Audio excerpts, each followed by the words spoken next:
2021 was like a terrible storm for our most vulnerable families in Africa. We know that the pandemic and climate disasters hit people everywhere. But while people elsewhere are dreaming about recovery and the future, many of our families and communities here are only thinking about survival for today. The reality now is hunger and loss of hope, and our education system that has now been knocked 20 years back. Yes, as Christians, we need to join families in this survival, but it is not enough to survive. Christ came on this earth to give the gift of abundant life. We must do the same. Families are so vulnerable that they can barely survive when storms come. This needs to change. They have to be equipped to stand. This is the gift we must give. And this is our work as Hands at Work in Africa.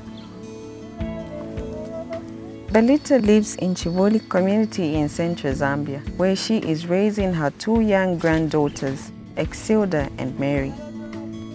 10 of Belita's children and her husband passed away due to various sicknesses and accidents, all too common in Zambia. It was an impossible burden to work through the grief in her life, and soon Belita found herself sick and eventually in a crisis, spending days in bed and unable to move. Not long after, she became responsible for her two young grandchildren. Teresa is a part of the volunteer care worker team that was mobilized by Hands at Work from local church partners and trained to seek out and bring the hope of Christ to vulnerable families like Belita's.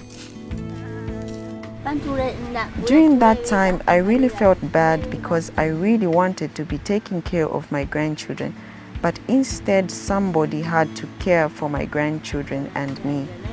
I wished that I could take care of my grandchildren. Teresa and the care workers began visiting every day to encourage Belita and build trust with the girls. They brought food to the home, spent time praying together, and helped seek medical treatment for Belita. I felt relief because those grandchildren came here because of me, hoping that I was going to be taking care of them. But then I got sick and couldn't take care of them. I want to thank God for the people who surrounded me because they lifted the burden from me. Belita began to improve. Soon she was walking out of bed and able to better care for her grandchildren. As she came out of physical crisis, Belita opened up to emotional healing, and the care workers included her in their relationship group for other caregivers like her. Being surrounded by care workers and some of the other caregivers has been really helpful for me. Not just to me, but even to my grandchildren. They have really helped me to be who I am today because they have spoken into my life, encouraged me. This relationship has been more than a family to me. The family was healing, yet they remained dependent and vulnerable to the future challenges that they would certainly face. The family needed a way to secure more of their physical needs. She loves farming, but her age and health doesn't allow her to do much. But we want to thank God because though she struggles with finances and putting food on the table, she is hardworking. When she is feeling strong, she makes sure that she does something to provide for her family. She has the heart to work hard. The care workers supported Belita's dream to secure land of her own to build a house. And they worked with her to ensure she had the agriculture inputs and support she needed to start growing and harvesting her own small crop. It is a physical sign of the hope growing in their lives.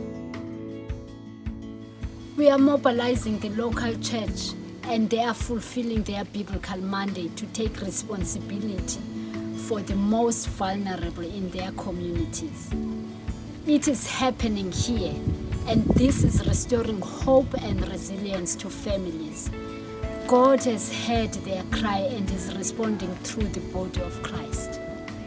But we have so many children, grandparents, and communities that today are still vulnerable to any storm that will come. We must build up their strength to stand. We cannot do it alone. It will take the global church, the full body of Christ to work together. The church outside our communities must join our rebuilding. This has been a hard year for me and for everyone. And yes, we gave a gift to Belita.